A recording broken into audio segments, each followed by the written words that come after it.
Call the meeting to order.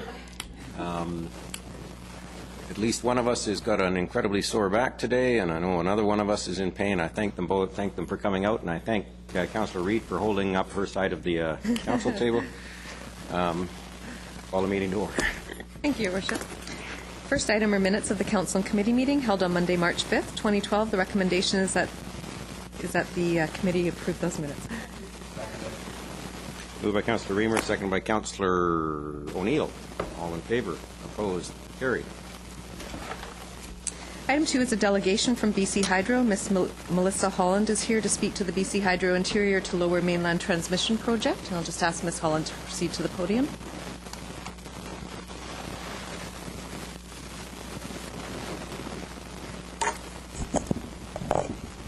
Good afternoon, Mayor and Council. My name is Melissa Holland. I'm the Director of Major Projects for the Transmission and Distribution line of business in BC Hydro, and I have with me Donna McGeechee, and Donna is our Manager of Community Relations. Donna and I have been working together on this project for coming up to 6 years now.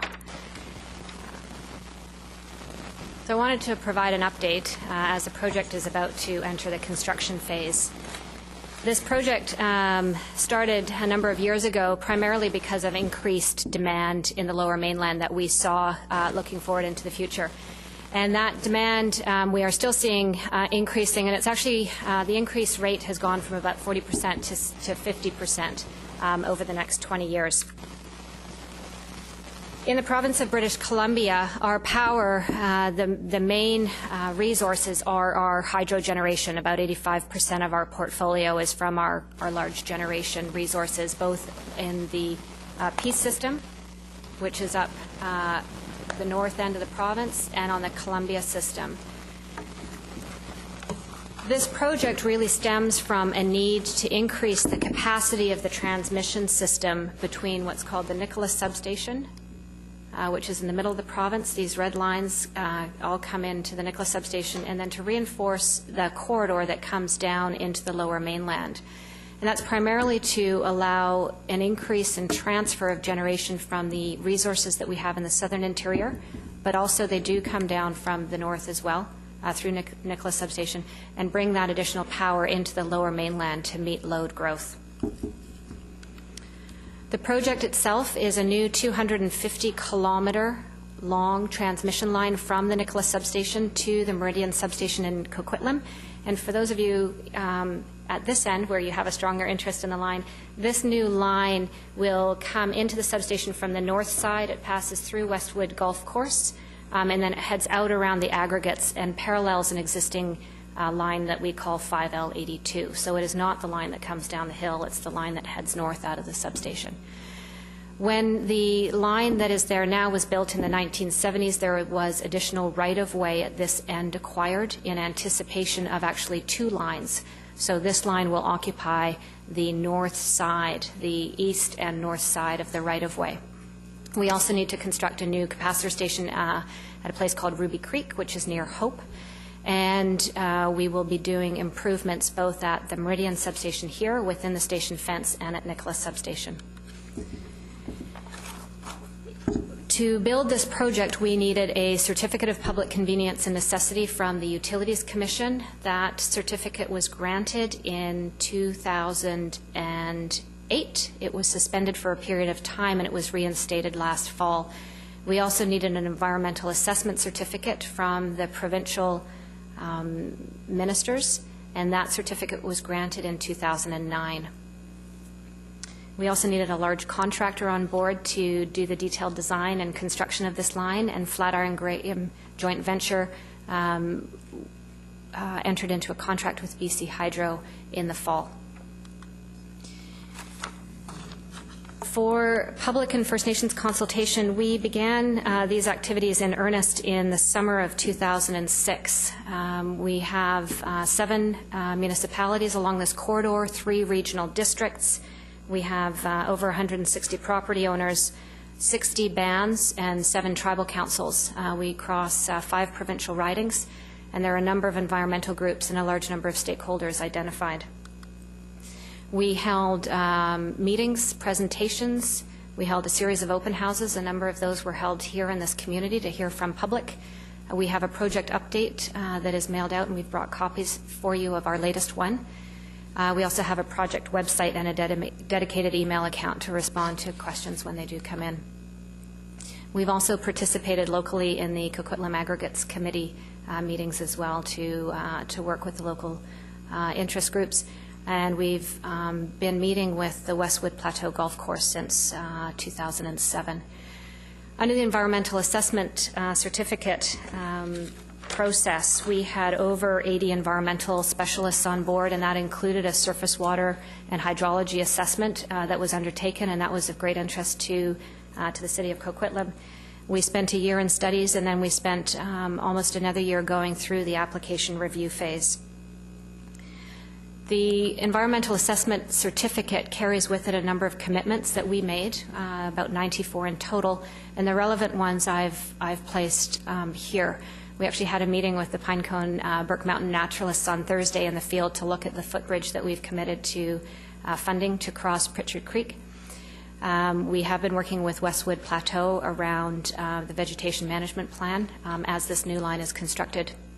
And we've met with the Coquitlam Aggregates Committee and continue to meet with them to discuss the commitments that we made out of this certificate.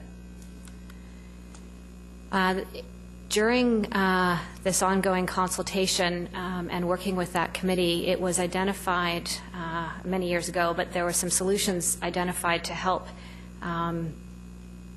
mitigate the disruption to the vegetation growth cycles along that corridor that were causing additional runoff that was not clear into the aggregates. And part of the solution was to build this wall. So BC Hydro has funded and put in place this wall. This wall will be partially dismantled during construction, and that will be put back in place. What this wall has done is minimize the use of recreational vehicles that have been tearing up the right-of-way and preventing vegetation from growing. It's created a muddy environment, and then that mud, when it does rain, washes down into the aggregates.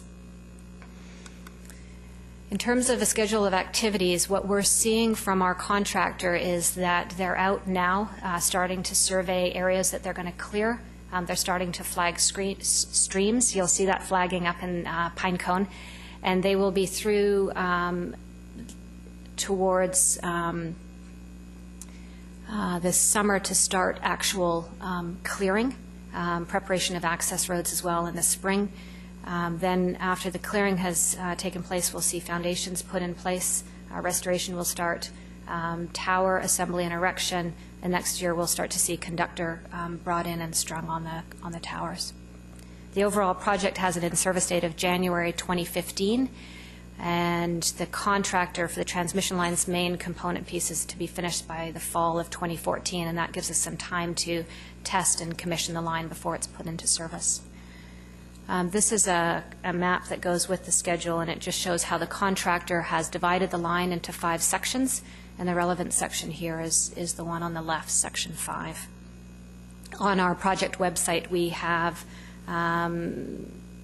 this map, and we will be updating the schedule of activities so people can see when things are planning to be occurred.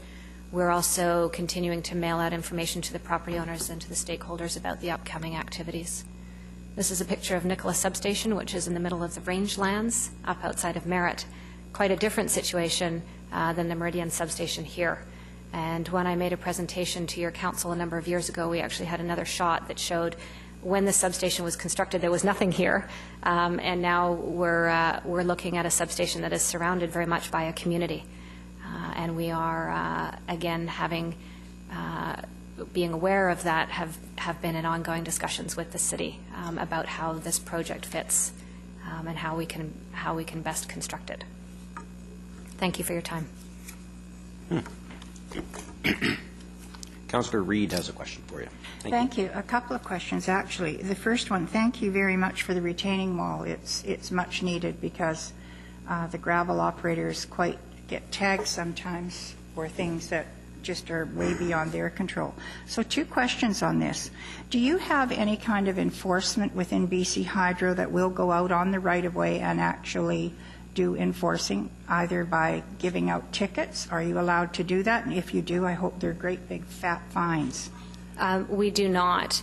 And that area is actually an area that's managed by the city and the province, and BC Hydro doesn't have the ability under its act to block access to a right-of-way. So we don't have the ability to then provide, under our act, fines for behavior on a right-of-way within Crown or municipal. That's not part of our... So even when it's disrupting vegetation and yada yada, you can't? No. No. Okay. Looking at, and second question is, the demand for electricity, which you say is expected to increase as much as 50% over the next 20 years. I assume all this that we're doing now is going to capture that anticipated need, correct? We have a number of programs. So part of it is, where does the power come from? So what does the generation portfolio look like? And in this case, what we are trying to do is pull on our additional generation in the interior and bring that power to the Lower Mainland where it's needed. We're not seeing new generation being located in the Lower Mainland. We are seeing success from demand-side management, which helps offset the increase as well, and we also bring power in from other areas into the Lower Mainland. This line is definitely needed in order to manage congestion and to meet increasing demands, but it is not the only solution that we have in the next 30 years. We export electricity as well, correct? We do. So my next question, I don't know quite how to word it, but are the contracts that we have for the amount of electricity that we will sell, are they like 10-year contracts or 20-year contracts, so that if, say, 10 years from now we find we're at capacity, can we stop exporting and just use this for our own uses? That's probably way beyond your department, isn't it? I can answer part of the question. There are few long-term contracts. What British Columbia has the ability to do is take advantage of market conditions, and we trade on the short-term market, okay, mostly. There are some longer-term contracts in place. Because we have hydro, we can store it, and we can save it for when the prices in the U.S. are high. When the prices in the U.S. are high, we're able to turn on our generation. It's usually at a time when we don't have a peak on our system for domestic load, so we have additional capacity to be able to move the power through the system, and we're able to sell our power for a good price in the U.S., and that's typically during the summertime when their system peaks. In the winter is when our system peaks, and so we can either import at a cheap rate from the U.S. or we can use our own power. The province itself has an overall goal of self-sufficiency, so in the coming years we're starting to see additional generation resources being added on. There's also a big focus on demand-side management. So ultimately, we may trade less and be more self-sufficient. However, our ability to trade and sell our power at a high price and buy at a low price does help keep overall rates in British Columbia low. So to answer my question about the terms and that of different contracts, I'd probably have to go to the province. You'd have to go to the province or to PowerX, and I don't know what, and PowerX is the trading arm side of Hydro. I'm just not sure what our balance is in terms of longer term and short term contracts is. This is good information. Thank you. Thank you. Councillor Reamer. Thank you very much. Thanks very much for your presentation. It's always great to get an update on this, especially when it's a process that's been going on since 2006. Yes. So I understand that you have been in touch with the Westwood Golf and Country Club, and obviously this is going to go right through there. Yes. Have you also been in touch with the Westwood Residents Association? And I'm assuming that during your some of your consultation that mail-outs would have been done to all these people right here. And I'm referring to slide number 15. Do the lines get any closer than this in other parts of Coquitlam, or is this it? With respect to, you can see the homes all along here. There are. So we actually, in 2007, did a direct mail drop with a very specific question and some images of what the towers were going to look like. And we did that mail drop to the houses that abut the right-of-way on the east side. Right. Sorry, and I think I might have said that it's going in on the east side. It's going in on the west side here. Right. It's the east side up at the other end of the line. And we invited those residents to open houses. There were two people who phoned us. One said, I can't see the lines now. Will I see the lines in the future? And the answer is no. Okay. And the other person couldn't see the lines and had another unrelated question. Right. The new line is going to be on the west here, between where the existing line is now and where the baseball fields are. And when the golf course was laid out, and the baseball fields and the access road along there were laid out, it was with the anticipation that this line would be constructed. So it was planned for. Okay. Where the residences are on the east side, if they don't see the line now, they won't see the line in the future. Okay. If they see the line now, they may see the top of the new line, but again, it's actually further away. That's great. We do have right-of-way on Yes. this side, and at some point in the future, that right-of-way may come into use. I'm not sure when, and I don't have any plans for that in our group. Okay. That's good information to know. Thanks very much. Thank you. Councillor O'Neill. Yes, thank you for the presentation. And you mentioned a few times during the presentation that you have been in contact with and made a presentation at the Coquitlam River Aggregate Committee meeting, and it was a very good presentation. And one of the, I guess the major issue that came from the aggregate producers was their fear that this new construction would add to the potential for runoff, that dirt-laden, sand-laden runoff that would for which they would be blamed. And can you explain what remediation actions you are going to take to prevent that from happening? Not to prevent them from being blamed, but that's a public relations thing probably, but to prevent the runoff, the problematic runoff, getting onto their lands. So there are a couple of components of your question.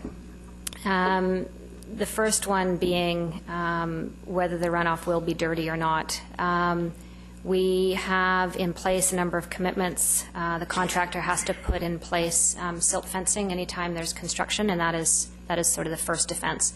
The second one is a commitment that we have around revegetating the right-of-way as quickly as possible. So we don't want to see construction in the fall and then no chance of vegetation taking. Their schedule is going to allow for vegetation to retake before the rainy season hits, and that's an important aspect to the success of that vegetation, keeping back and retaining mud, if you will. We'll continue to be vigilant about access to the right-of-way because it's going to be a construction site. We are not, it will be have a higher level of security and minimizing access, so we won't have recreational vehicles going in and ripping up and disturbing new areas, because we want to see that vegetation take hold. And the contractor is trying to overall, across the line, minimize disturbance and impacts. We had proposed for this area a much narrower clearing profile so that the effects of the additional clearing would be very minimal on the watershed. And the surface and water hydrology assessment indicated that there could be an overall increase of 2 to 4% at peak times during the rainy season, which wasn't considered to be significant. The main issue is really, can we maintain the vegetation on that right-of-way to prevent a more muddy or silty runoff? And so silt fences and vegetation are the two key aspects to that. Okay. Thank you. Interestingly enough, coincidentally, we have the committee is the Aggregate Committee is presenting its minutes from this last meeting later today. So it's on our agenda for later this afternoon. And also the second issue that I want to bring up is sort of related to another issue that's on our agenda today as well, and that's dealing with increased with the traffic and noise problems on Pipeline Road. That's dealing with the aggregate operations. And so the question I want to ask from you is whether or not there's going to be an increased amount of problematic traffic on any of the access roads up into this work site, either along Pipeline or up through Westwood Plateau or something, extra truck traffic and things like that, because that's always a big neighborhood concern. There will be an increase in traffic. Whether I would characterize it as problematic or not, that certainly not our intent to have problematic traffic. We are required to provide a traffic management plan to the city, and so we'll be working with the city planning group on that traffic management plan and what we can do to mitigate potential effects. What are the streets or access roads that are likely to be affected? I don't know those off the top of my head. Again, the contractor is beginning their detailed design, so they're just starting to put these together. Are you aware of? No. Yeah. Okay, so that's certainly something council would like to know, I would think, as we go forward. Thank you. Thank you. Thank you very much. So as I gather then the windows that you're working within they probably include fisheries, they include nesting, and they Yes. include planting, vegetation, growth. We rain. have a commitment that if we are going to construct during the bird nesting window, that we do bird nest surveys in advance. So there isn't it's not precluded that we can't construct. If you take all the windows and you said you couldn't do anything at any time, you'd never actually get to build the line. So there's mitigation that you put in place. If we are going to clear during bird nesting windows, then you do surveys for bird nests and you avoid those. Our overall objective was to try and not clear during bird nesting, but that's not going to be feasible on a project of 250 kilometers with an in-service date of January 2015. We have no in-stream works on this project, and that was a major fisheries commitment that we made. So that means that only certain kind of bridges can be used, only certain kind of culverts. We will be upgrading, replacing culverts that are deficient all along the way where we have to for access. And again, that's a net benefit that gets left by the project to improve overall non-fish-bearing streams and that feed nutrients to fish-bearing streams and also to fish-bearing streams as well. Okay, and then on that one, sorry, on that one, what kind of water quality monitoring will be going on? For example, I'm sure the pit operators would like to know that the water that's entering theirs remains clear rather than them getting blamed. So I assume there's water quality monitoring going on during There will be. We actually have two aspects of monitoring on this. The design build contractor is responsible for having an environmental monitoring program in place, and that will include water monitoring. Is the silt fencing working, and is vegetation reestablishing? We also, for BC Hydro, have an environmental auditor role on our team, which will be ensuring that the design build contractor is actually doing what they need to do. And so if their monitors fail in managing them, we have our additional management in place. So very much we will be measuring and ensuring that we are complying. And if anything, if we have a concern during the construction, we call Hydro or the contractor or who? You're welcome to call me, or you're welcome to call Donna. And I've left my business card, so. It's Hydro then. Okay. And Bill's nodding. Okay. That's all I had. No other questions? Thank you very much for your presentation. Thank you for your time.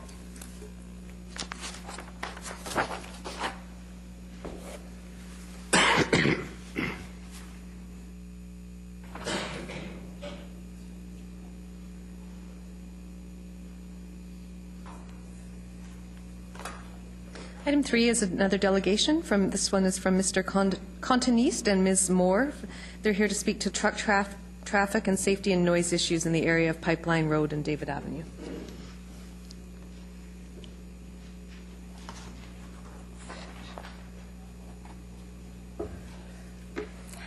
Your Worship and respected council members, thank you for hearing the residents on the issue of truck noise today. The report from Mr. Zaborniak is one that we are responding to as well today. And in that report, it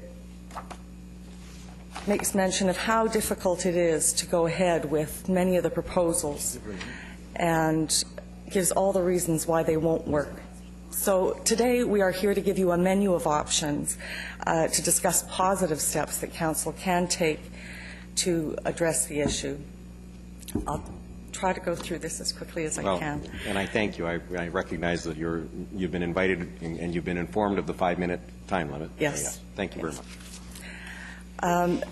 Number one, the Council could look at reducing the speed limits to 30 kilometers an hour for trucks only, as it can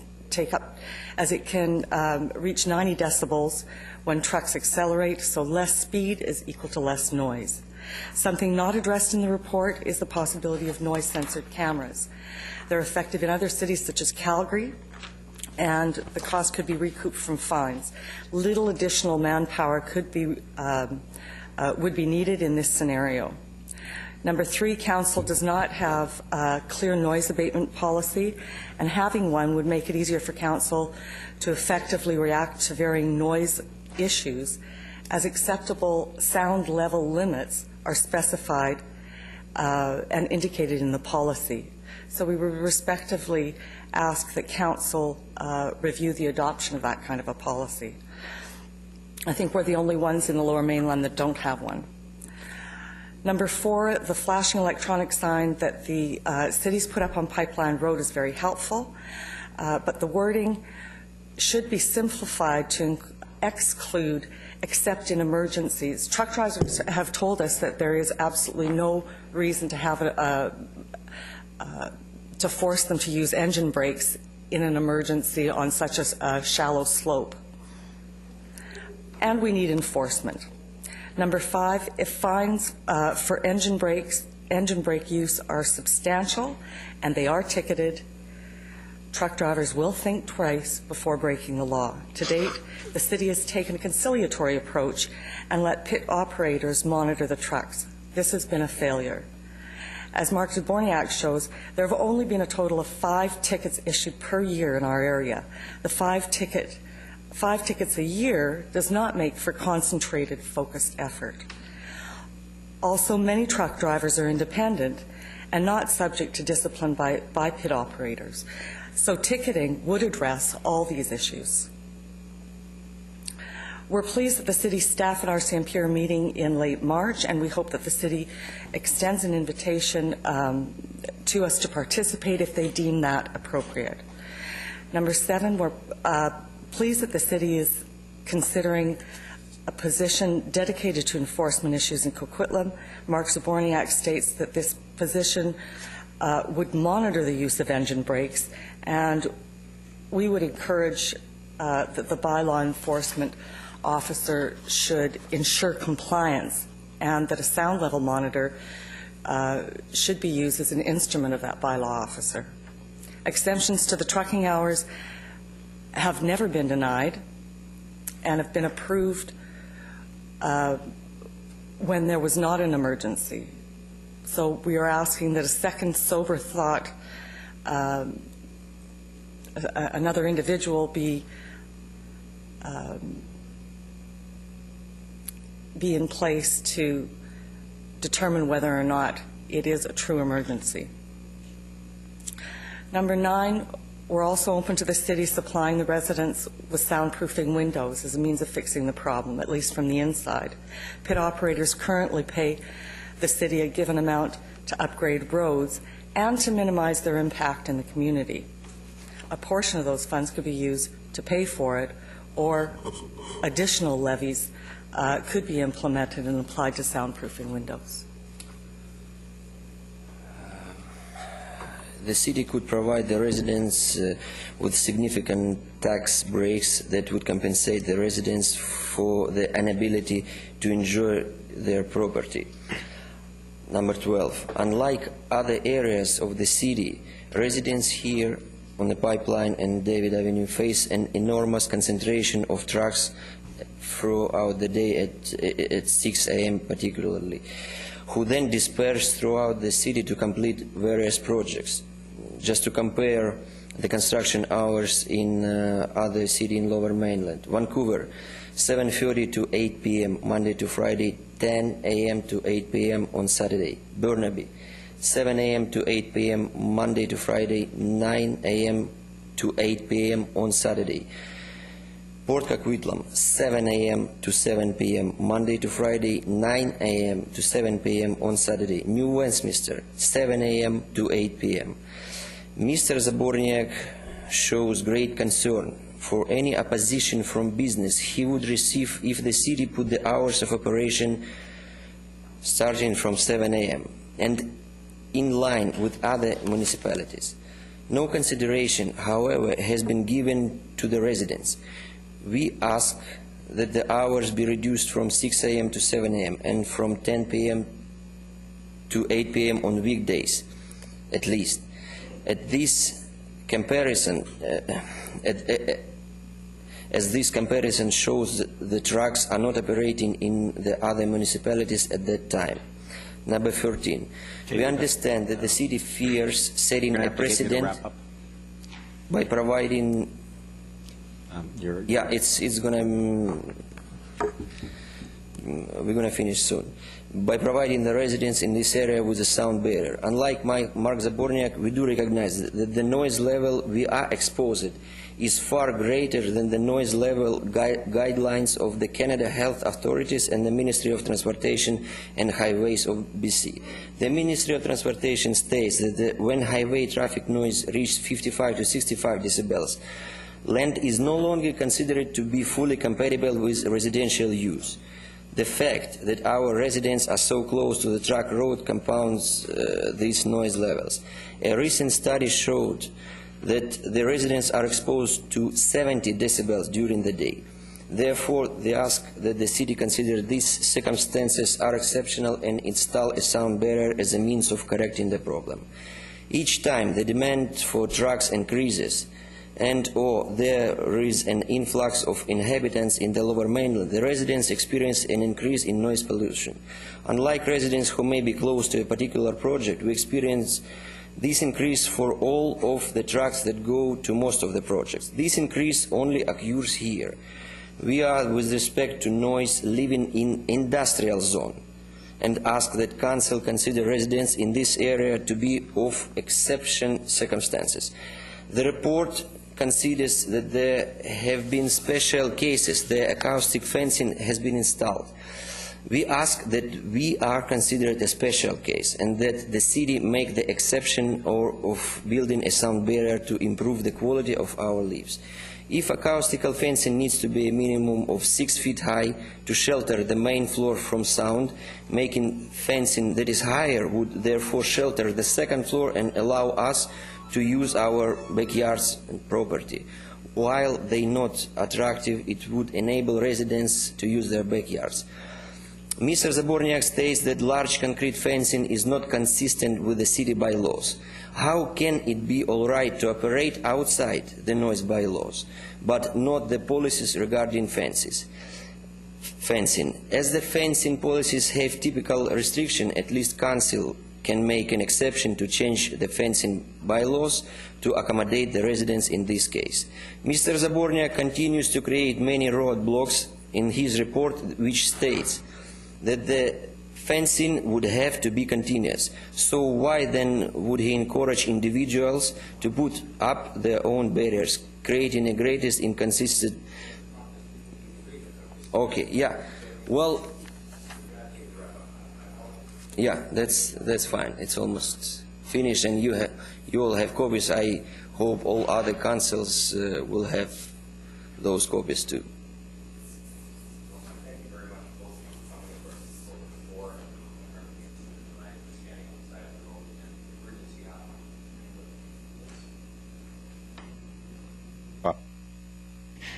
I remember that. Thank you both for coming. I remember that incident when we were standing together on the side of the road, and the emergency happened when the truck was coming at about 10 kilometers an hour and popped his Jake brakes and used it to come to a complete stop on a level piece of road for about a block long. Obviously not an emergency. So we do understand those situations. We're kind of caught, though, because the truck route was there long before the housing, and we're left with some limited options. One of them, for example, lowering your taxes is something we're not allowed to do. Well, in fact, the current system takes it into account. If your property values go down, then you pay less tax, but that obviously is not satisfying you. We're left with not that many choices, and so one of the questions I'm going to ask staff, and I kind of pre-ask this, is the level of the fine. How long have the fines been at the level they're in, and do we have to consider increasing the fines in order to give our bylaw enforcement team the better tools to deal with the errant drivers? Your Worship, good question. The current fine is $250 per incident.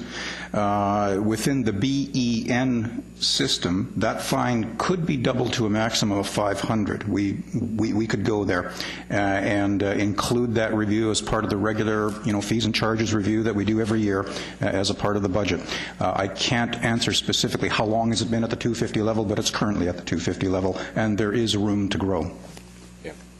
And I know that there'll be more questions when we get to that report in the council agenda, and we do thank you for coming out and presenting on behalf of the residents. We do empathize, and we're going to try and work with everyone involved to make this thing better for you. I do appreciate it. Thank you very much. Thank you so much.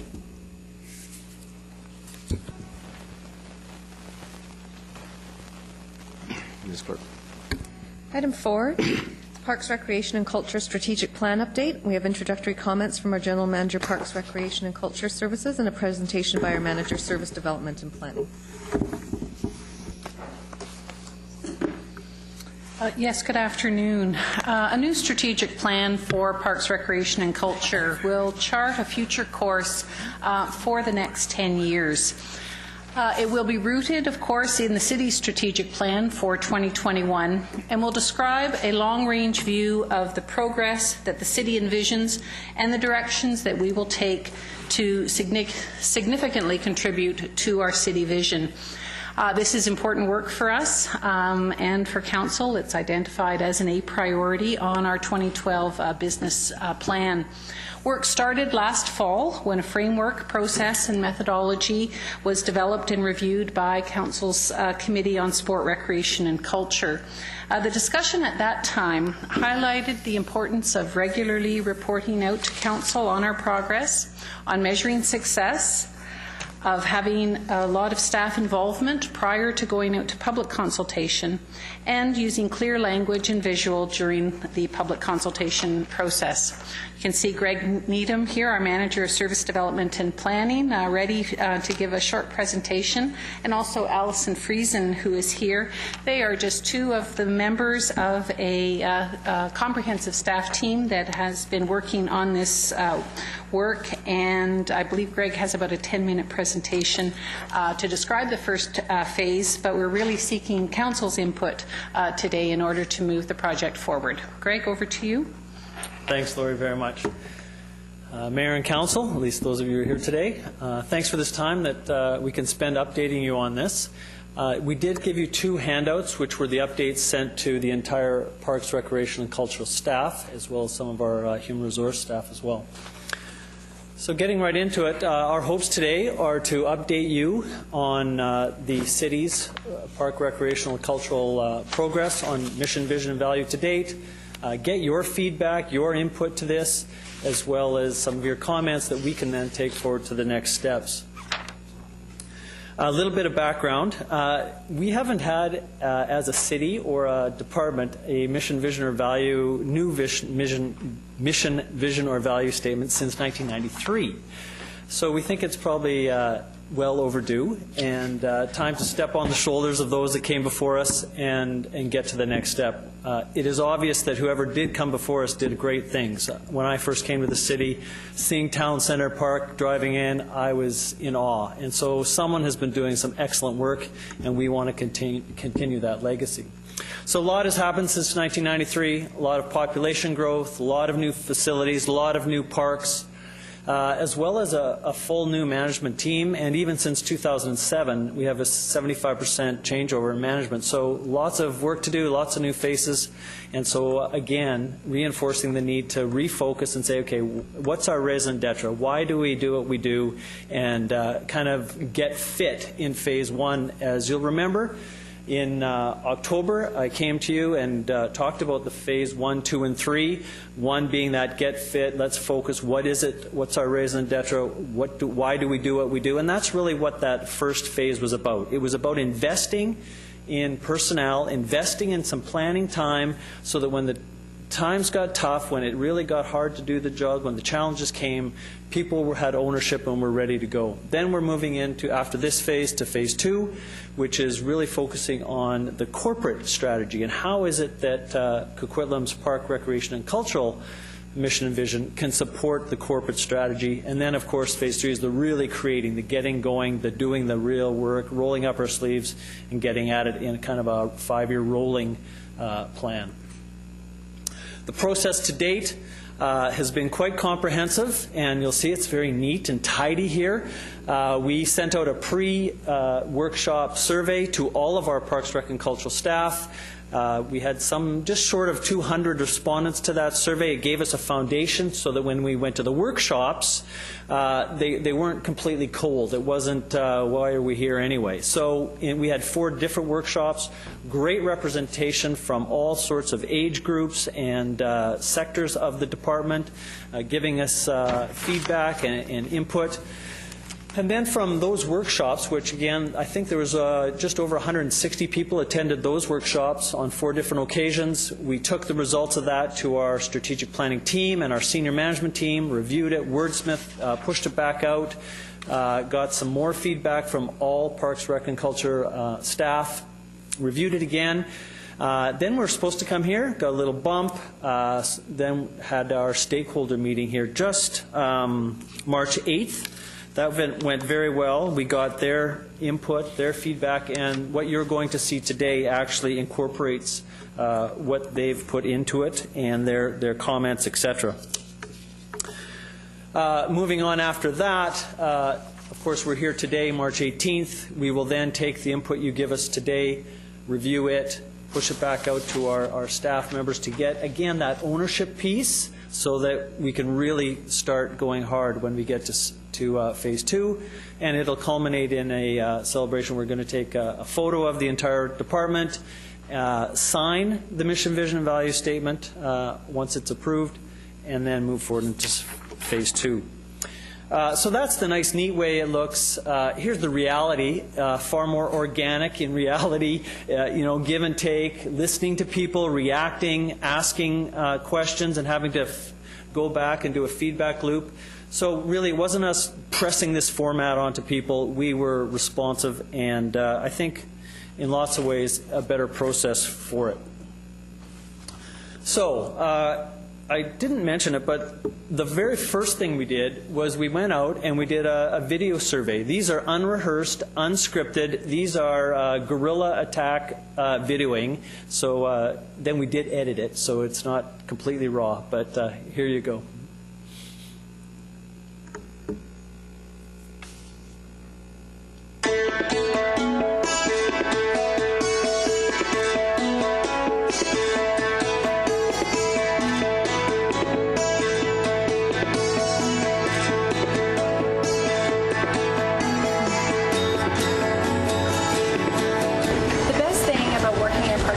Is when we have some of our kids come in from swimming and they remember us. I feel like I'm contributing to the greater good of the community. Working with the community and just seeing the smiles on people's faces. It's nice to have all different ages and a variety of people come and do things. Because myself, I live in Coquitlam as well, and I really think that we add a value to the community. Customer service, friendliness, smiles, hugs, fitness, health, fun, laughter, enjoyment, family. I love the pool here. I come 2-3 times a week because they have a fantastic class. I touch people's hearts and soul, and we get connected. And on the deepest level, this is a connection, an experience of connection and experience of belonging. I just love the place. It's a focal point in my life. I love coming into work. I love the people I work with, and I love the community that we serve. I can't think of anything better. Different ages demographics and showing them that there's a good and a healthy way to improve their lifestyle. My best thing on the job here at Coquitlam is probably just working with all the great people that I work with. I bought my house over 20 years ago based on it being close to Mundy Park. My best day working for Parks, Recs and Culture was the day we did a rescue of a gentleman who was swimming lengths, and he was swimming and his heart had stopped. We pulled him out of the water, we did CPR, we used an AED, and before he left the pool he was conscious and talking. All my lifeguard and all the team did an excellent job in doing the rescue. Well, I play for the Coquitlam Express. I live in West Vancouver, but I drive out here every morning.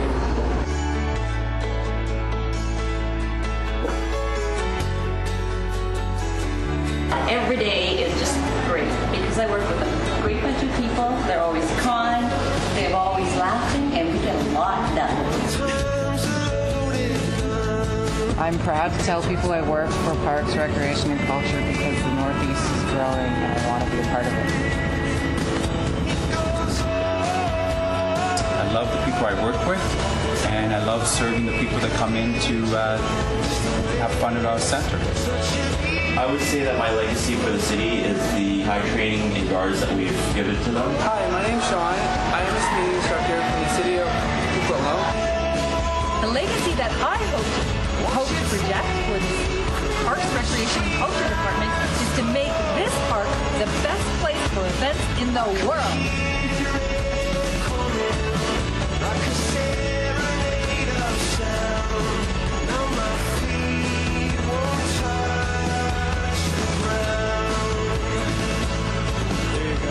When you described that as a guerrilla attack, it wasn't as violent as I expected.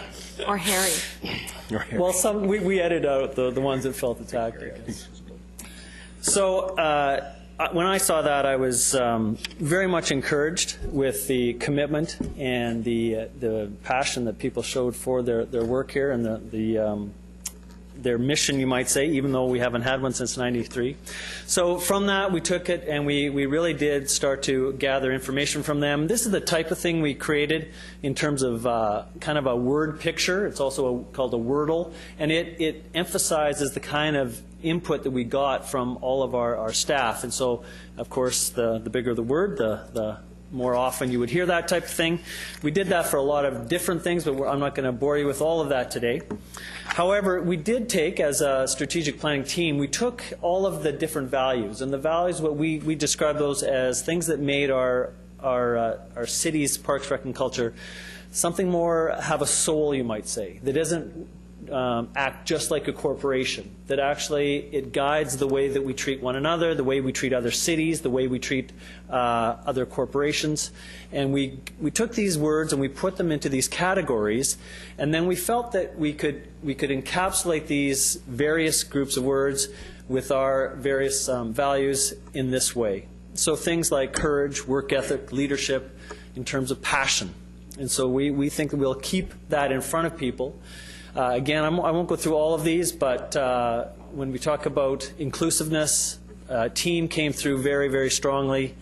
Again, in all of these, the bottom line here is do what you say and say what you mean, integrity, and then these other ones, the efficiency, and not just technology, but innovation in many different ways, thinking things through a little differently, and then finally, our community. And so these 5 values would guide us and maybe give the soul to our department in a way that was a bit humanizing, you might say. Moving forward in the terms of mission, what we've come up with so far is this statement that you're about to see. And the way that we came about this was by asking several questions. For instance, who is our customer and who do we serve? And really, when we came down to it, we felt that really, at the end of the day, we serve communities of Coquitlam. And what are communities? Whether it's the business community, the culture community, the sports community, youth, seniors, et cetera, et cetera, et cetera, et cetera, the various communities, geographically or what have you. And then we asked ourselves, well, what do we contribute? What do we actually do? We serve, we enhance, we create park, recreation, cultural experiences. And then, but yeah, every Parks, Rec, and Culture does that. What makes us any different than any other department in other cities? Well, hopefully we're going to be striving to be innovative, balanced, and accessible to all. We really put that in there in a very important manner. And so at the end of the day, we, at this point in our draft, we serve and enhance the communities of Coquitlam by creating park, recreation, and cultural experiences that are innovative, balanced, and accessible to all. I'll be looking for your feedback on that in a little bit. So then we went on to the vision, and we challenged our people to come up with a big, hairy, audacious goal. This is a reference to Jim Collins' book, Good to Great, and now there's some, you can come up with all sorts of great, hairy, audacious goals, but of course you have to make sure that they make sense. And so we challenge people, well, wait a minute, make sure that whatever we come up with, we have to be passionate about it. And seeing some of those videos, I knew that probably wasn't going to be a problem, that some of those guys are very passionate about what they are. Then something that we can really do to be the best at. Not just kind of mediocre, not just get a little bit better, but actually what can we be the best at? And then finally, and quite importantly, what keeps our financial engine healthy? And by that we mean what makes it sustainable, what makes it economically sustainable, what makes sure that it's balanced and that we can continue on and on and on, and that the next generation can also continue on with this big, hairy, audacious goal. So we came up with one at this point, and again, it's a draft, but I'm going to take you through a quick exercise that kind of does it backwards. So I'll show you the unpacking and then get to the statement. So, for instance here, leading, ahead of the curve, industry benchmark, proud, responsive. We've chosen the word exceptional, and if you unpack it, all these words from various users and various staff, etc., have impacted in that way. So I'll continue on in that manner.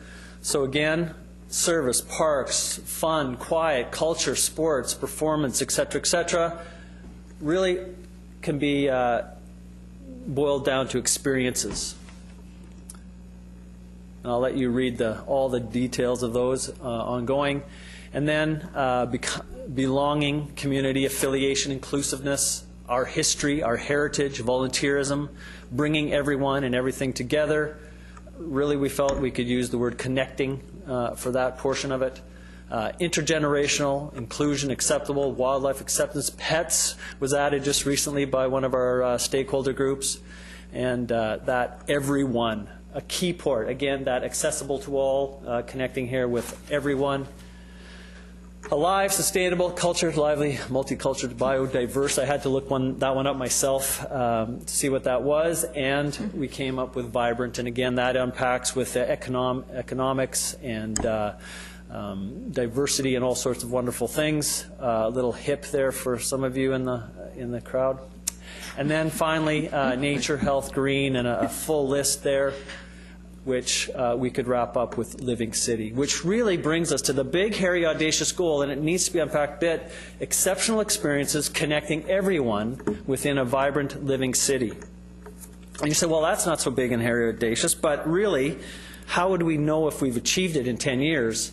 And that would be by our measurables, our outcomes. So right now, I know in the Ipso Reid we're really doing quite well, it seems, but actually we're just average. Other cities are doing really well too. So in terms of Parks, Rec, and Culture, we want to be exceptional, above our cohort group in the Ipso Reid measures for Parks, Rec, and Culture. When it comes to connecting, how many new festivals, what participation rates do we get in this city? And we want to target, literally, statistically speaking, 100% of Coquitlamites participating in something to do with this city by the year 2021. And that's pretty hairy and audacious, to get statistically everyone involved in some way, shape, or form. So there's other measures. I won't go into those right now, but again, there's economic sustainability, et cetera, also all packed into the measures and the outcomes and whether or not we've succeeded in this. So what's next? After today, we get some of your feedback and input. We'll take it to our strategic plan team and management team. We'll push it back out to all staff. Again, the ownership is important because it is not going to be easy. When they're working late at night, why are we doing this again? It's to get to everyone. It's to get to all. Okay, all right, well, you know, when it is difficult. So we think it is important to get that ownership and that in this phase one. And then the celebration, and then we'll get on to the real good hard work after that. All to be culminated but by end of year next year at this time. So that is it, and I open it up to questions. Thank you very much. Councillor Robinson. Thank you. Well, first of all, fabulous video. Is there any way we could get that on our website as sort of an intro to our parks, recreation, and culture? I just think it's so dynamic and so interesting. It makes me want to go to one of our facilities and work out in the gym.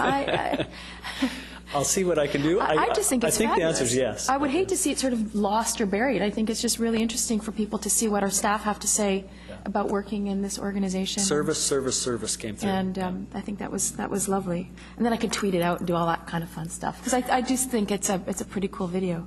And I also want to just acknowledge the process. It's pretty big undertaking to redo a vision and engaging staff, and I read the number of staff, 152. So how many do we have? Like, what's the percentage of staff who participated? Well, not unlike most things, it all depends on how you count them, right? If you took every single last person that taught a yoga class or got even a little quick paycheck of one sort or another, the number is over 1,000. Right. That's probably, we don't have their email, we don't have their phone number, and then if you take people that we actually have some way to connect with, the number is probably 600. But then again, they're only seasonal, or the reality is it's probably around the 250 mark is the ones that we have a way to get a hold of and talk to. So about 60% of our regular staff, if we were. Yeah, depending on various ones, of course, there's overlap, and so we're somewhere between 60 to 75%. Okay, well, that's helpful. I actually did ask the question in different ways: how many full-time staff versus? I know that we have these very part-time folks. I do like the hairy, audacious goal of 100% Coquitlamites. I look very forward to sort of seeing how that plays out, because I think that's a fabulous goal to have. It's scary. I think it's scary, but it's a fabulous goal to have. Given that we've gone through this experience with the staff, and I've seen the newsletter, and I actually have a question about the newsletter, I'm curious about how you're going to sustain communication with staff around it, because the process itself sometimes creates a whole new way of engagement, and sometimes it's helpful to actually measure the impact of the process on your staff, because if staff are more engaged, feeling more connected, and feeling all those words that you had as a result, then that in and of itself becomes a project to sustain. And I don't know if you've thought about that. We've had a couple of wins so far, and that's finding out that we don't even have the email addresses for our 1,000 people. So we're starting to work on that so that we actually will maintain a database with all of them, and we can continue to connect. So that's a win that we didn't foresee that as something that would come out of it, but it is going to start to get better and better as we move forward. So there's some learning about how you there's can some even learnings happening already. Within the staff community. How So a 20-year lifeguard who'd been around 20 years doesn't have a coquitlam.ca email. Right. And she came and goes, I don't get anything, and so we're starting to put some of those things in process. Great. Yeah. Great. So I have one last question that has to do with the stakeholder meeting. That was March 8th. Yeah. And I've looked at the list in the newsletter that you've given us, and it says that you had representatives from the Universal Accessibility Advisory Committee. Here's the group here. Okay. So, Mary came. Okay, I didn't know who it was, because we haven't met yet as a. Okay. We haven't met yet as a group, and I'm thinking, I didn't know anything about that, and I'm the chair of the committee, but I'm glad to see that you had Mary. These are the people that attended, and then there was 4 or 5 groups that just were unable to send somebody at that time. And how was that? If you have a verbal with the stakeholders. I received no negative feedback. Several people, 3 or 4, sent emails, encouraged, liked it, quite blown away by the hairy, audacious goal. They gave us really good feedback in terms of the measurables. Like, so you saw here, how will we measure that? What's success look like? So that's represented in the piece that you saw. It also they added to the unpacking of the list when it comes to the Hairy Audacious Goals as well as the mission. So very good feedback. And then they also helped us for Phase 2. So a lot of it was setting up for Phase 2. How can we interact with your folks? What's the best way? And they gave us really the answer, of course, is it depends, and it's going to be multimodal. But at least they gave us some very good specifics for their particular different groups of how best to do that. Great. Thank you. Thank you. Councillor Reamer. Thank you very much. I too really liked the video, and that video for our public transmits something that I don't think we can transmit otherwise. I think it was very valuable. It shows the enthusiasm of our staff, and it shows that we know who our customer is, and I think it's very valuable. I have a question with respect to the 5-year rollover that you mentioned. Mm-hmm. How do you anticipate that is going to work? I'll give you a for instance, and maybe that will help or extrapolate it for you. For instance, if we get to some sort of strategy, for instance, a trail strategy, and so we believe that'll be in place, ready to go, and executable. And so that'll happen in the next short while. And then it'll get reviewed in 5 years. Okay, how is that now? Yes, we achieved our goals 3 years ago. Okay. Is it time for a revision now after 5 years? Okay. What could we do to make everyone, or increase capacity or increased usability or whatever the case may be? Okay. Does that help you? That is very helpful. Thank you. And I, too, had a question about the stakeholder meeting on March the 8th, because in the newsletter here, you mentioned Multiculturalism Advisory Board, and I am the chair of the city's Multiculturalism Advisory Committee, and I don't see them listed here on... No, they're not. They were invited. Iwa Karszewski. Thank you. Eva Karszewski. Was unable to attend, but she was invited. Okay. Did you invite one person then from each of those groups, or did you? How did that work? I'll have to refer to excellent support.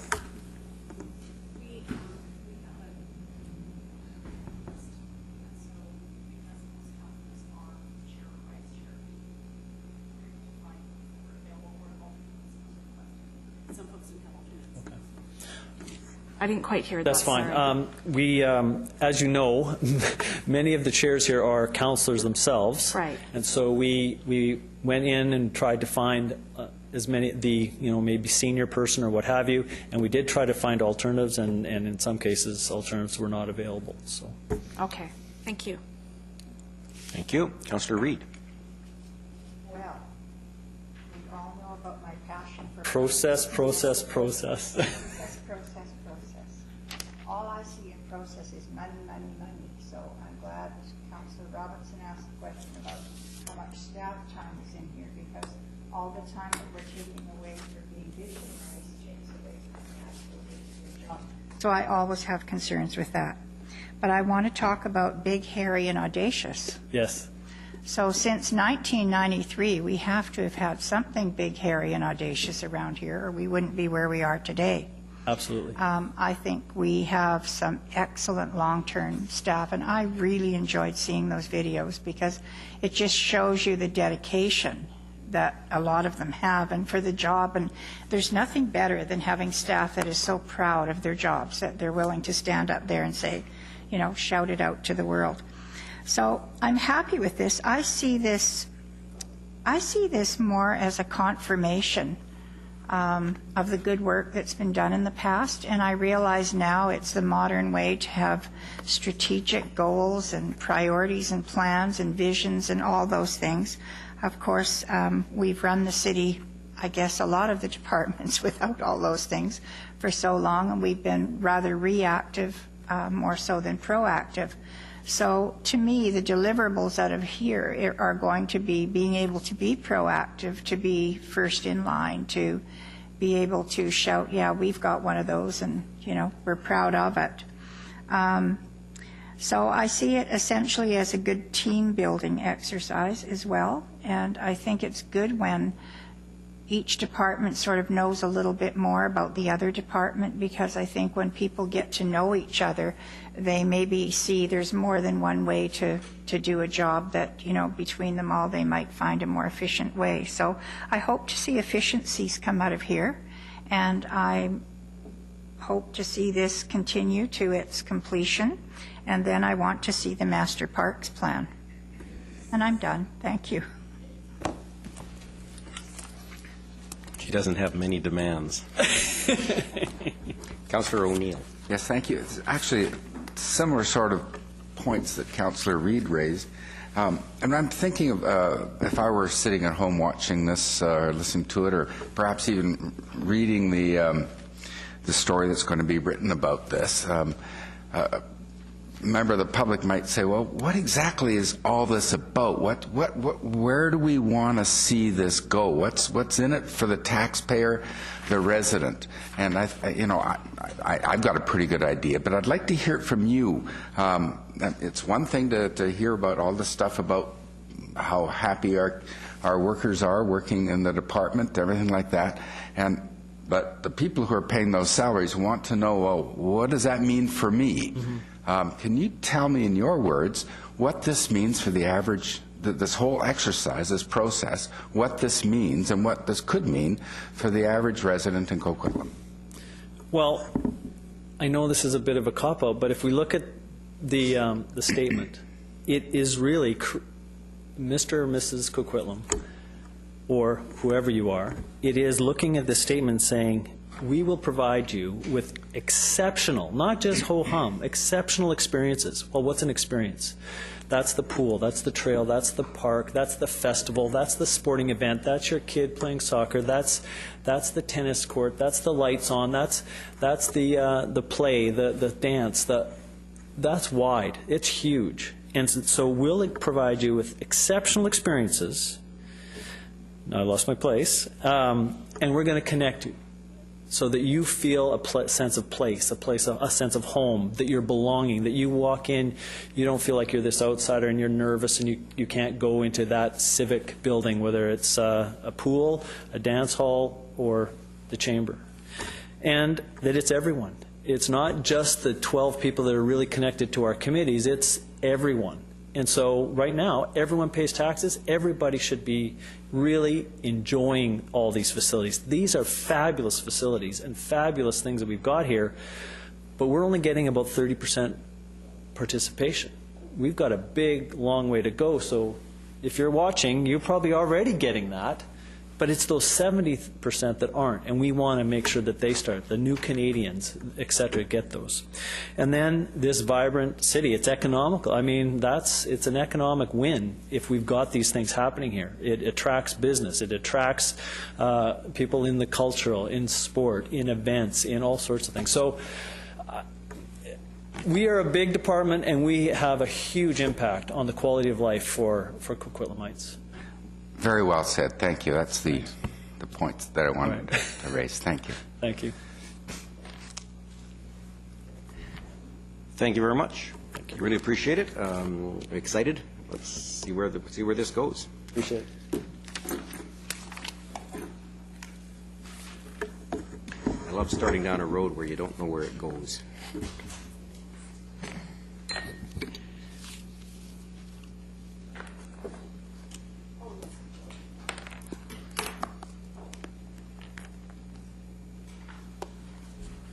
Item 5 is in relation to petitions regarding safety and noise in the area of David Avenue and Pipeline Road. The staff recommendation is that the committee receive the report for information. Moved by Councillor O'Neill, second by Councillor Robinson. All in favor? Opposed? Councillor Reamer is opposed. Are you trying to speak to it? No, I had a question. A question on it. Okay, before we vote, we'll have a question from Councillor Reamer. Thank you. I'm just wondering if you can give me some sort of ballpark as to how much acoustical fencing costs. Thanks, Your Worship. I think I can do that. I asked Mark before he left on vacation to give me an idea of what it would cost to I haven't gone out to the sites to look at those properties, but my understanding is that up Pipeline Road, a development has some acoustical fencing built by the developer. Right? And then as you go south, you have our David Avenue project where we did some acoustical fencing, and there's 4 or 5 properties in there. My understanding is that just the acoustical fence only might be about $50,000-$60,000 for something that's just, say 6 or 8 feet high. But there's no consideration of whether or not there's utility relocation, because city boulevards, unlike highway rights-of-ways, are usually full of utilities and other issues that might require, say, some property takes. So that's the ballpark just for that relatively short length. Wow. Thank you. Thank you. Councillor Robinson. Thank you. I, too, have some questions. It has to do with the issue of by additional enforcement, because I do think that is part of what I think we do need to ramp up. And I'm thinking about some of the challenges we've had around the tidiness of work sites up in Burke Mountain, and we've also heard a raft of complaints about that. And if we take a look at these two issues, if there might be some way to blend a little bit of extra enforcement up in the northeast sector relating to both of these issues, so that it's a back and forth. One is sort of a planning and development issue, and one is, as I know, engineering and separate, but really it's about people complying with bylaws. Actually, the position that was approved from the Northeast was also an engineering position, so I'll let Bill talk to the potential synergies of that, but they would be in the same department at least. Yes. Great. Thanks, Pete. The Northeast, let's call it enforcement position, is occupied by fully a bylaw person, and obviously they've been pretty busy doing their thing in the Northeast over the past few months, given what's going on there. We could take a look at priorities and see whether or not there might be some juggling, but from what I can tell, that position is pretty much fully occupied almost solely on Northeast, given the amount of construction that and the issues that are going on up there. That's fair enough. And I have one other question. One of the results of the meeting with the gravel operators where there was going to be this self-enforce. So if there's a self-enforce, if that's happening, so how will residents, I guess, so who do they call? Do they continue to call us so that we then go to the operators? Is that sort of the yes, idea? that's perfectly fine. Residents should call, the engineering general number and leave the information. If we can get a license, we would be delighted to bring that forward to the gravel operators. We had a very good meeting with the operators around Christmas time. They understand how serious this issue is. They have fairly tight and reasonable control in their own trucking forces. The problem that they have is that a contractor from somewhere out in the valley could just simply be coming in for a load of something, and they don't know the person, and that person may not know the uniqueness of the situation we're dealing with on Pipeline Road. So they have said that they are going to be taking all of their subcontractors aside and telling them what's going on, and they're quite happy to police. If residents can give us a date, situation, and a license, we would be happy to work with that. Okay, thank you. Thank you. Councillor Reid. Thank you. Through you to Mr. Susak. A few years ago, I believe some of the bylaw enforcement officers had come up with some plan to do some extra enforcement on Pipeline Road. They had a plan, I believe they wanted to do some enforcement on tarps and things like that. Is that not correct? Mr. Susak. Well, I can't recall specifically what occurred, a couple, 2-3 years ago. It could well have been that at the time, part of our issues were road cleanliness, and that was an issue at the time. Well, I think some of the bylaw enforcement officers, I think, also, have lots of input to put their thoughts forward. One of the things I don't think I saw in here was cameras. Did the issue of cameras come up anywhere? I'll ask Dan Mooney to comment. My understanding is that the delegation maybe wanted camera-activated traffic signal lights, and I'll ask Dan to comment on that. No, I'm not noise-activated cameras. I'm just talking about cameras in specifically, because what you said is exactly right, Mr. Susak. I know for a fact that the drivers there are warned and told, and they tarp and they do all the things. They try to be as compliant as they can. But the drivers that come in from South Surrey, everywhere else, a lot of them are independent truckers, and they're almost, so hard to track down. So I'm wondering what the costs of putting a couple of cameras are, one, say, right at Galette, and one, say, closer to David would be. And I think that would be very useful for us. Do you have any idea what the cost of those cameras would be? Through the chair, the petitioners did talk about red light cameras, and those are run by the province. We do have some cameras out there now that are actually part of our traffic signal system, and we've been using them in terms of just trying to observe some of the off hours. We actually, quite frankly, haven't seen a lot of trucks in there. The ability to have a camera that would also be able to record sound, and the challenge there is to know that the sound that the cameras are recording, in fact, is generated by the truck, as opposed to maybe some construction activity that's happening just outside the view of the camera. But we have not looked at the cost of those cameras or the legalities of installing them and operating them as enforcement cameras ourselves. The red light cameras are run by the province, and we see some challenges with noise enforcement cameras, given the fact that you're going to have a picture of a location and time where some noise was generated over a certain threshold, but you're not going to be able to see whether that noise came from that truck or whether it came from something else nearby, and we think it would be a real challenge to do enforcement. We think that there's great benefit in having a bylaw officer there that can make that determination, and the noise can identify the truck and have a real-time consequence to the operator, and can also do the effect of making sure that, in fact, there wasn't a safety reason why they had to apply the brakes, and that there's virtually no out. I look at the numbers. We wrote 13 engine brake tickets in the last year up on Pipeline Road, and I suspect there's not many that are challenged.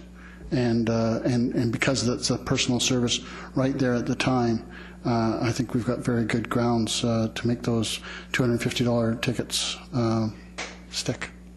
Well, I think we definitely need a bylaw enforcement there, but I thought there must be other tools of the trade we have. I find one of the things that I see people slowing down for are the signs that are there that change as you're coming up to them. You're doing 50, you're doing 60, whatever, things like that. Those, strangely enough, they're quite effective, actually. You see people automatically slowing down, thinking someone's going to leap out behind a tree waving a ticket at you. So I think they're quite effective. And again, I think you can use humor in signs. I could certainly think of a few to put up there myself. I would love to check in on camera, so I really would like to know if there's some way that they could be effective, because we're obviously not the only people that have this problem. And I like the report. Thank you for it. I think it's pretty good, and I know that about every 10 years this thing comes up again, and then it dies down for a while, and we try and do more enforcement. So I think that's the way to go. Thank you. Thank you. Councillor O'Neill. Thank you. Just for a point of clarification here, in terms of the generation of noise, which is the biggest complaint, is it the noise being generated by trucks that are speeding and just rumbling along and clickety-clacketing, or is it the noise being generated by the use of engine brakes? Yes. Or both?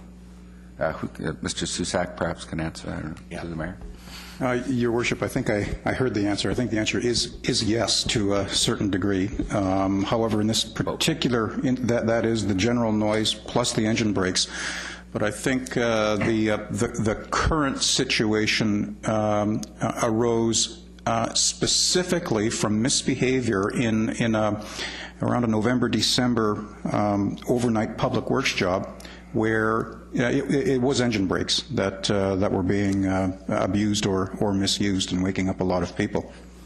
Okay, and given that the noise then is caused by both those issues, and both those issues are related to the speed that the trucks are traveling, because if they're traveling at a slower rate, one would expect that the banging, clanking, and crashing around would be less severe, and also if they're traveling at a lower rate, there'd be less of an inclination, one would think, to use engine brakes. I know this issue of reducing speed limits was requested by the citizens groups and addressed in the report that's in front of us this afternoon, and it says that 50 kilometers an hour is the speed in Coquitlam, and it's typically a reasonable and safe speed on city streets. Reducing that speed to less than 50 would likely be ignored by the majority of drivers and not be an effective regulation. Now, I'm not sure if that part of the report was speaking to the possibility of reducing the speed limit specifically for trucks or for all traffic, because I would definitely agree that if it was reduced to 30 kilometers, let's say, an hour for all traffic, yeah, it would likely be pretty widely ignored.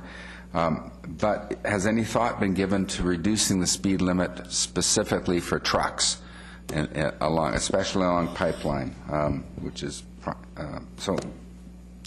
Can we have certainly we've seen that in other parts of the province where there's speed limits for trucks and different speed limits for automobiles. Yeah, thanks. Your Worship, I'll ask Mr. Mooney to comment on that. Through the chair, there are situations on a freeway type application where differential of vehicles have differing speeds or even different speeds at different hours of illumination, darkness, and daytime and nighttime. In terms of an urban area, I would strongly recommend against a split speed designation for commercial vehicles and passenger cars, other traffic. I've had some experience with it personally in the Lower Mainland in Delta on River Road West near the Delta Port and some of the farming activities there. The issue is that speed differential actually contributes to more challenges, more conflicts, more closing and expanding gaps, more passing opportunities and needs. And my real passion actually is with pedestrian safety. And pedestrians typically will use vehicles as they're approaching, say, a marked crosswalk, and there's a crosswalk on Pipeline just south of David at Gabriola where we're having some real challenges. What pedestrians will do is they'll observe a few vehicles come by, and they'll pick a landmark, whether it's a fire hydrant or a light pole or a power pole, and they'll gauge that gap based on the approaching vehicles. And if the first few vehicles that come by are going at a demonstrably different speed than the next vehicle, they're actually going to make a judgment based on space rather than speed. And so they end up in a situation where they think they've got enough time, and unfortunately they don't because it's a speed differential. So my advice, my recommendation would be not to look at differing speeds for different types of vehicles. Typically, if traffic can flow around the same speed, safety is usually optimized. A terrific answer. Thank you. I hadn't considered that aspect, and that really makes a lot of sense to me. Thanks. And I was going to have a somewhat similar comment, and I thank Councillor O'Neill for being wrong ahead of me, perhaps. My suggestion was going to be, is it possible to make it a condition of the late night? You know, we don't do it very often, but if those trucks that use the late night, I say after 10 p.m., simply require that they drive quieter, drive slower, and whatever it would take to minimize that noise. But that may not be a consideration that's worth pursuing. Mr. Mooney. Your Worship, when we met with the gravel operators in Christmas, we made it very clear that there'd be a zero tolerance for those exemption permits, that they are really there at our privilege, and we made it very, very clear to them that there will be zero tolerance on those types of events. If we get complaints that are validated, following those notices. And those notices that exemptions that we give out, we do distribute broadly, including many of the people that were here today get copies of those notices so they know when they're issued, who they're issued to, and if we get violations, we've made it very clear that that won't be tolerated. The other option that they had with the out-of-town truckers, they call a three-strike rule. In the case of these exemption permits, zero tolerance. On the exemption permits, I assume we charge a fee for the permit.